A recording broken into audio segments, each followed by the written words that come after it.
what we love. Do we love consciousness? Do we love liberation more than we love sex? Again, as I have said, we don't have to do without sex. It's a matter of weighing at one extreme total sexual malice with the other extreme of total self-denial, like the way of life of a monk in a monastery. You have those two extremes. What Gurdjieff is suggesting is our non-desires must outweigh our desires. In this way, we can become more objective.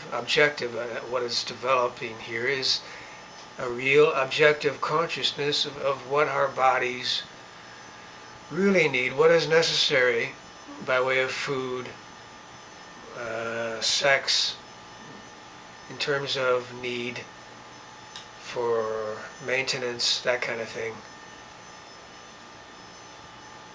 Or is it all that we live for?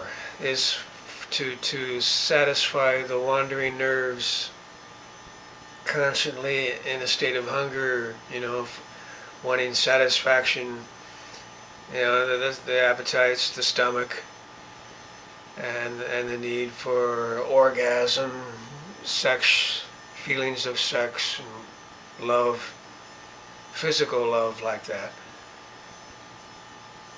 Is that all we live for? Is that all there is?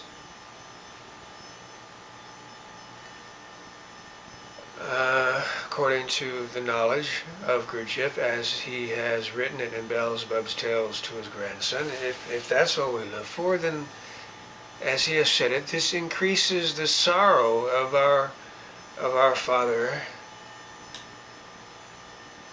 our endlessness above. If that's all we live for is sex and stomach and for that matter, money, as if that's all there was to live for, money and power and sport. There's another one that he talks about all through Beelzebub's Tales.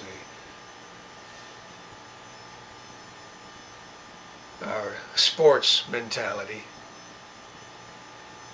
Or are we really interested in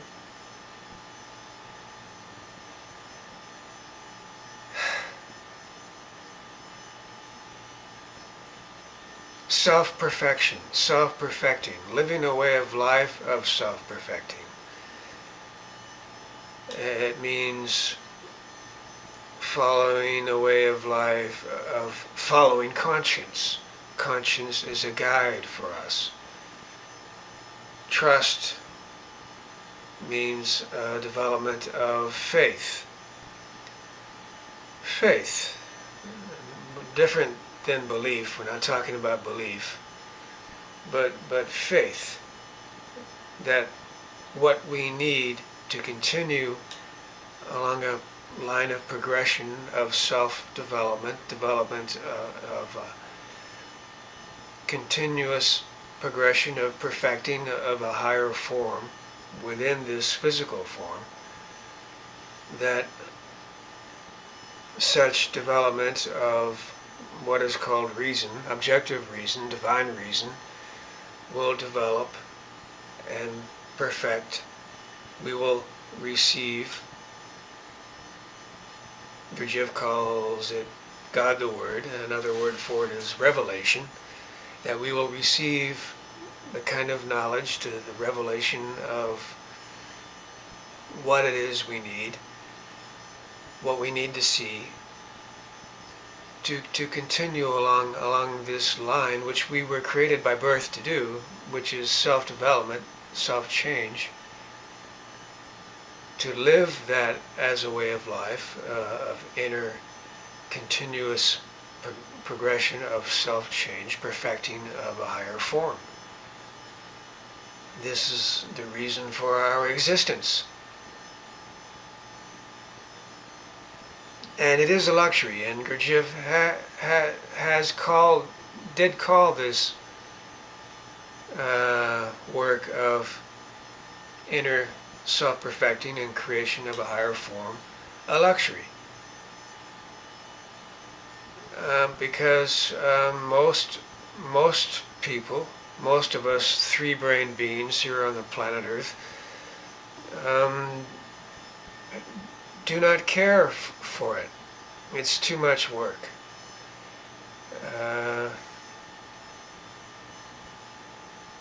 We don't even have the interest in it. And we will even shun and poo-poo the reading of psychological material such as what we find in Beelzebub's tales to his grandson. And feel it even as an imposition upon us when we see others doing so, and so we attack them. All of that is mechanical. And all of that is the same old story of life of itself, which somehow or other, a few of us somehow or other see a way to get free, to get liberated from this prison of life of itself, where there is this constant, for example, this chief particularity of humanity on the earth, as Gurdjieff has said it, this need arises periodically to want to destroy one another's existence. How do we get free of that?